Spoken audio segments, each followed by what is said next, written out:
Christ the crucified, Christ the despised. We appeal to you for help, for succor, for leadership.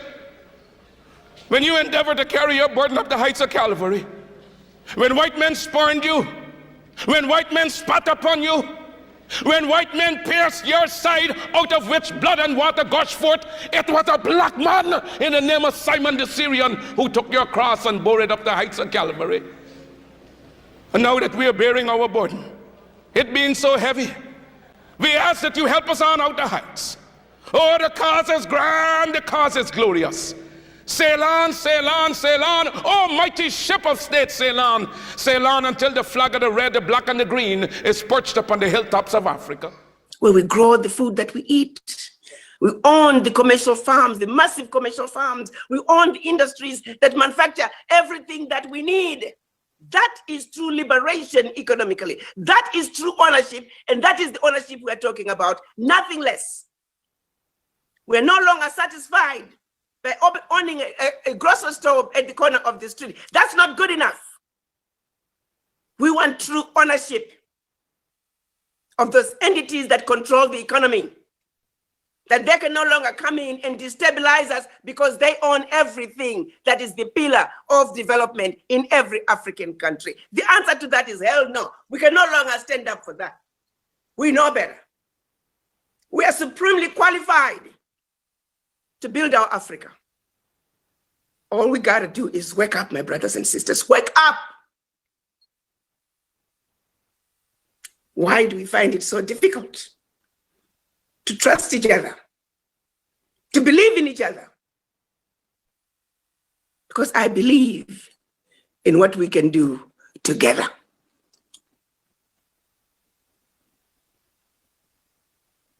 This is where we are today. We are here today to talk about way forward. To have you ask that question, what Africa are you going to leave behind for your children, grandchildren, and generations to come? Are you satisfied with your children living the life that you have lived? I know how we live in this diaspora. Some of us work 2-3 jobs to make ends meet, and we work till we die. Our children are going to do the same thing. Work 2-3 jobs till they die. To what end, my brothers and sisters? To what end? The inheritors of such an amazing continent. All we got to do is get up, unite, and take care of it. Take care of it. Let's get involved in mining. Let's mine our gold. Let's mine our own minerals.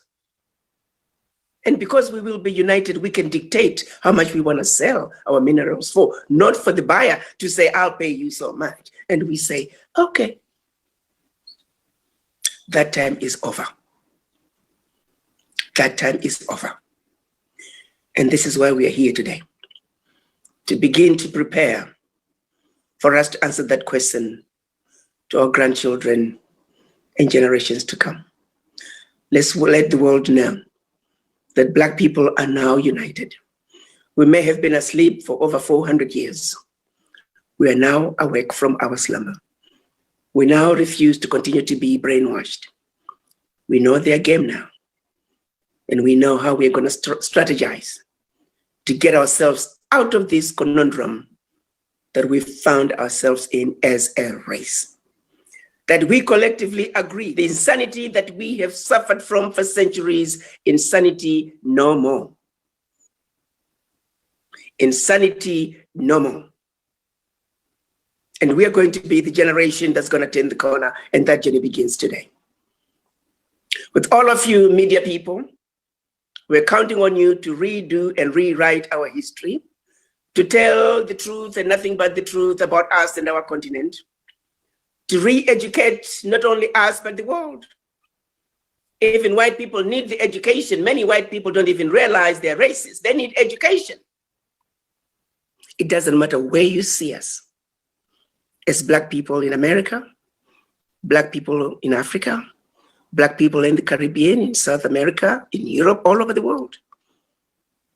Nobody was exempt. This strategy has percolated through every one of us.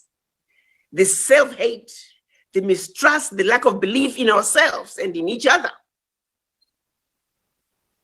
It's a pandemic that we're having to deal with as Black people. But do we even realize it as a pandemic that's worse than COVID?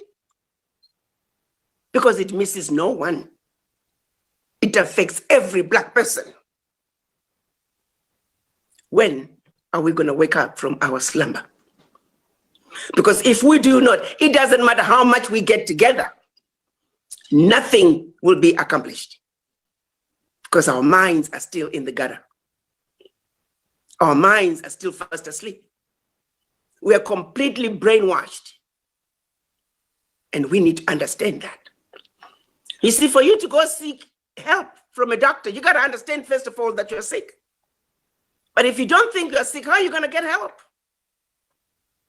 When you go to that negotiating table with a colonized mind, garbage in, garbage out. When you go to Africa today, look what's happening in the Congo, what's happening in Cameroon, what's happening in Somalia, what's happening in Mali, what's happening in Niger. Who are the people you see holding the guns? It's not white people. It's Black people holding the guns. It's us killing each other. We're being given peanuts to kill each other. Have you ever wondered? A continent that doesn't have a single gun manufacturing plant. We have endless supply of guns. If you want to know what is going on in our Africa, I often say, when you hear something happen in Africa, look for the story behind the story. You want to know what's going on in our Africa, follow the guns. The conversation we are embarking on today is to see where we can say, how do we come together as children of one mother Africa? Can we please be the generation that's going to put an end to this carnage? Can we please be the generation that's going to turn the corner and begin to tell our children the truth and nothing but the truth? Imagine 20 years from now. You have your granddaughter, you have your grandson, and they're going to ask you, grandpa, grandmother, there were problems with our Africa. There were problems with our Black race. What did you do? What did you do, grandma? What did you do, grandpa? Why must I live in a world that I'm going to be hated simply because of the color of my skin? Why must I live in a world afraid to be the next George Floyd? What is your answer going to be, my brothers and sisters? That we did nothing. Just like our parents and grandparents, we did nothing. And are we just going to continue to be the underdogs, the mothers and fathers of humanity? We're going to continue to be treated as the scum of the earth. I would hope your answer to your grandchildren is that my granddaughter, my grandson, together with my brothers and sisters, we got together. We understand that what was taken away from us pivotally is denial of economic liberation.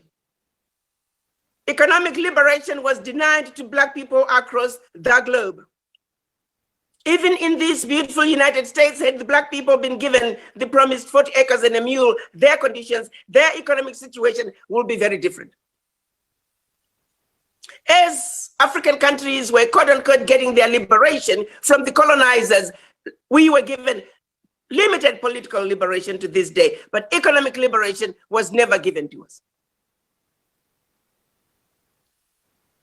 The multinational companies that ran and operated in those countries that the colonies held, they remain in those countries to this day. They are the major employers in every African country. If you were a British colony, the majority of the multinationals in your country are British companies.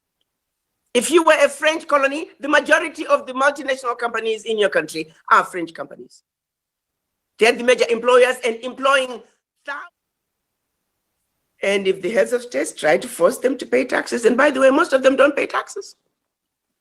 They have safe havens where they keep their money. They underreport what they mine. They underreport what they're selling, what they mine for. The end result is they don't pay taxes. They hide their money, safe havens.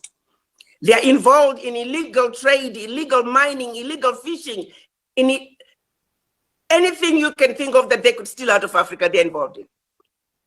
The end results, trillions of dollars are getting out of Africa every year. And they return back 50 billion as aid. And we Africans are very happy to receive that aid. And we will thank them from hell to high heaven for giving us peanuts out of what they would have stolen from us at night. So I hope your answer to your grandchildren is, my brothers and sisters, we all got together. We analyzed our circumstances. We spoke about what was really going on. We educated each other about what was really going on. And that we should not be allowed to be thrown a shiny object and run after the shiny object when the real issues are over here.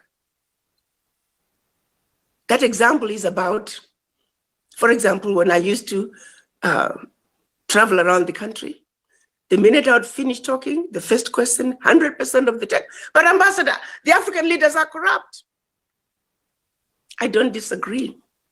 We have corruption issues in Africa at every level, down to the person who is leading the janitorial department. We gotta go after the corruption. 50 billion is a lot of money. Let's go after it. However, let's not go after 500 billion because we are being told to ignore that.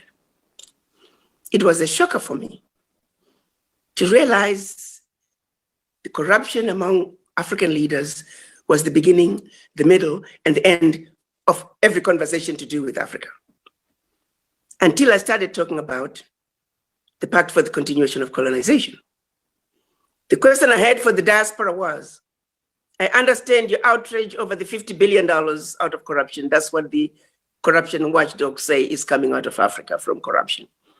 I said, where is your 10 times outrage over the $500 billion taken by France from 14 African countries? And that's when there was silence. They just simply did not know. If we're going to talk about corruption, let's talk about all corruption, because we got to deal with all of it. Tell me one African leader, one African country that has changed a leader and things changed. None.